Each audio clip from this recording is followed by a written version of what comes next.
With the NFL season winding down, it's time for an updated look at the NFL head coaching hot seat rankings. We've already seen several coaches get fired this year. How many more get fired between now and the end of the regular season and Black Monday or a little bit beyond? Let me know in the comments section of today's show.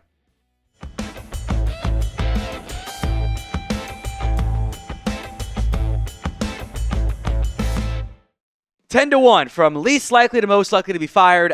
I'm putting Kyle Shanahan on here not because I think it's a good idea.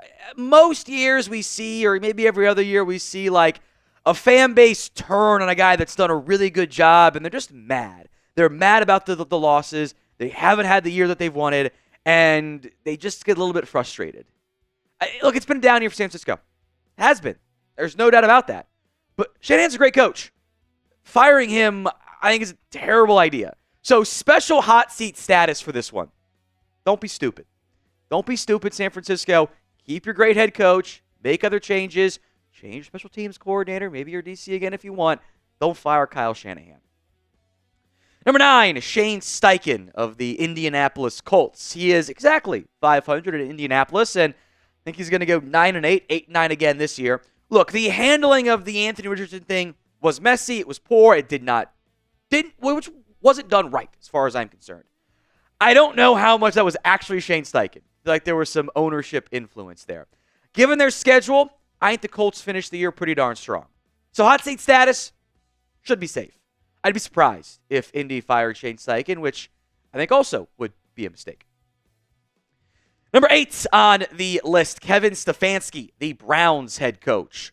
He's had success. Maybe not to the same extent as Shanahan. He has made the playoffs twice with the Browns. And the constant theme in Cleveland, bad quarterback play. Deshaun Watson stinks. He's not good. And that was clearly an ownership-led move. Firing Stefanski, one coach of the year before, be a bad decision. I know this year's bad. I know it has not gone well. You properly extended him last year. Don't fire him. Now, with that said, never rule out the Haslams. They do weird stuff all the time. They can be a little bit rash is the word I'll use there. So hot seat status should still be safe. Guy made the playoffs with Joe Flacco at quarterback. Like, come on. They've also been super banged up this year. I think if he were to get fired, be several teams that would have a lot of interest in him. So predictions for the pinned comment of today's video. Who do you think will be the next NFL head coach fired? Probably some names we'll get to later on in today's show. Let me know. The pinned comment, especially the ad comes here on YouTube. Let's talk some first-time head coaches. Jerod Mayo of the Patriots. Look, this is a first-time head coach, taking his lumps, made some mistakes. I think he's been maybe a little bit more forceful with some of his players than he necessarily has to be, but it's not the end of the world either. I doubt Robert Kraft wants to have a quick trigger here. I think for a guy that is obsessed with his image, I think it'd be a bad thing for him to go, we fired our guy 1 year in. Especially with Drake Mandifold. I think it really matters in the NFL. You got to have stability and consistency and growth opportunities for these young QBs. Constantly shuffling coaches. Bears have had 3 different technically offensive coordinators this year. That's not a good idea. So for now, should be safe. Next year may be a different conversation, but he's still outside of, I think, the real true firing candidates. Number 6 is Brian Callahan, the Titans head coach. And look, this has not gone well. It hasn't. It is rare to go one and done, though. And that loss to Jacksonville, like that one, man, you built some positive momentum upsetting Houston. Then you get blown out by Washington, and you lay an egg on offense against Jacksonville. It's been frustrating. And head coach deserves blame for that. I don't think Will Levis is a great option either, but I do think his status should be safe. I think he should feel okay about where he's at. And knowing that next year he's got to win more games. There's been very real frustration in Tennessee, so it's the warning time down in Nashville. Today's show is made possible by Prize Picks. It is the best place to get real money sports action. With over 10 million members and billions of dollars in awarded winnings, Prize Picks has made daily fantasy sports accessible to all. You pick more or less on at least 2 players for a shot to win up to 200 times your cash. Run your game all season long on Prize Picks. It's America's #1 daily fantasy sports app. Make your holidays bigger and brighter with Prize Picks. They're giving away 2 free picks in December and $30+ million in rewards during Picksmas. For example, you get the half passing yard for Patrick Mahomes this Sunday. That's just a no-brainer. How do you not even put it in every single one of your Prize Picks lineups? I'm going to pair with Jaden Daniels more than passing yards and Tyreek Hill more than receiving yards.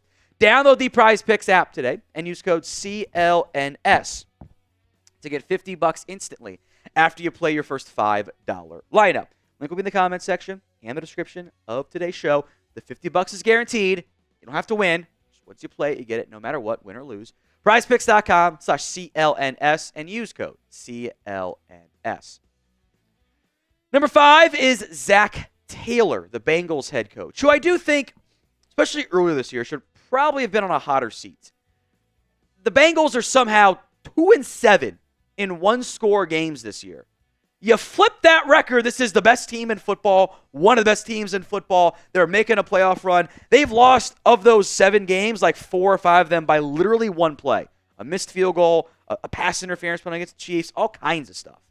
Now, the issue is, after the playoff success, going to the Super Bowl run in 2021, missed the playoffs back-to-back years because they're not going to make it this year. Even if they go undefeated, I don't think they're going to have enough of a chance to rally there. The Bengals are a patient franchise. They gave Marvin Lewis a hell of a lot longer for a lot worse results. So I'm going to put Zac Taylor's hot seat status as mild.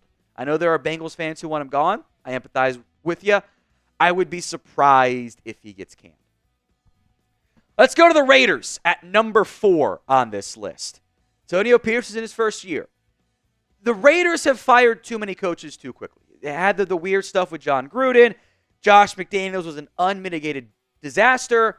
But I watched the Raiders. I watched the decision-making from the head coach, and I go, this isn't a good idea. I just don't like the way he runs the team. And like the decision-making, the clock management, the end of game, the 4th down stuff. I don't like it. That's a lot of coaches to fire. 3 coaches in like a 3.5-year span, that's a lot. Now, there's been buzz of maybe some Tom Brady influence impacting things here, and it certainly sounds like Tom Brady is going to be a very valuable sounding board / idea guy for owner Mark Davis. So it's only been a year. You're going to have a new quarterback. Is Antonio Pierce the right guy for the new draft pick? You probably take it 1 or 2. It's worth having a conversation on. His hot seat status for me, it's heating up. And we'll see what happens here down the stretch and what the Raiders do at the end of the season. So what'd you keep? What would you do with Antonio Pierce? This is why I don't like hiring the interim. Interim hiring doesn't often work out. K if you're going to keep him, especially in the NFL. College different, NFL different. K for keep, F for fire. Number 3, Brian Daboll, the Giants head coach. I want to emphasize this part. I don't think Brian Daboll is a terrible head coach. And I think his 2022 run was wildly impressive.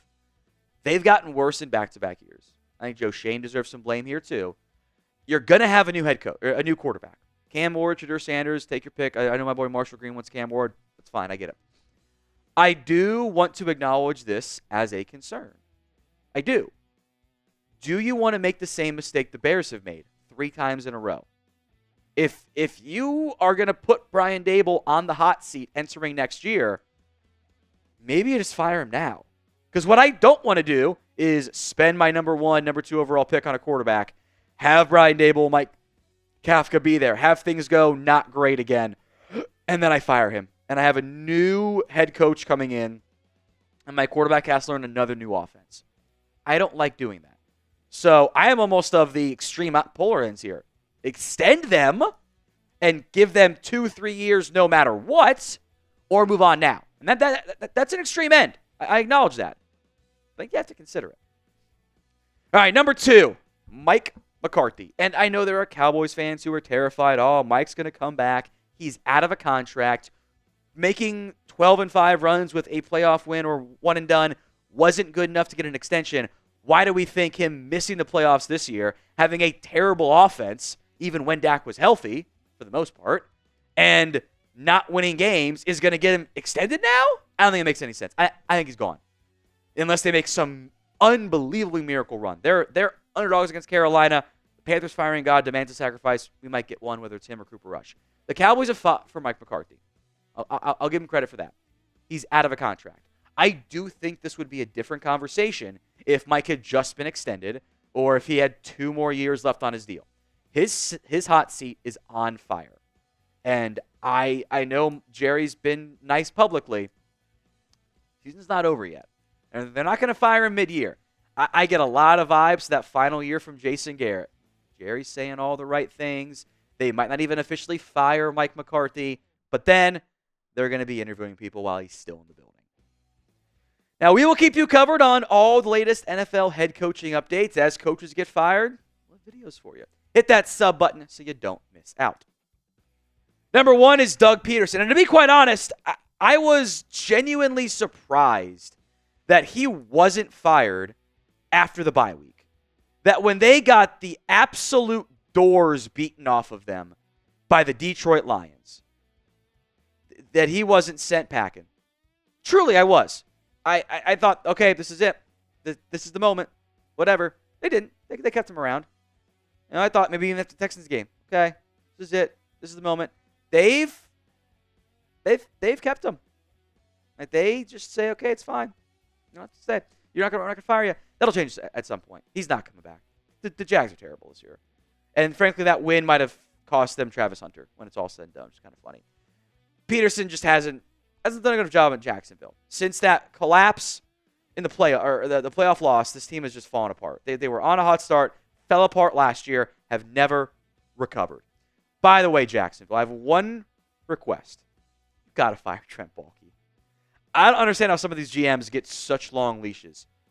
They were at one point on pace to have a third number 1 overall pick in 5 years. Your GM is not supposed to get 3 of those because that means he's screwed up with his job.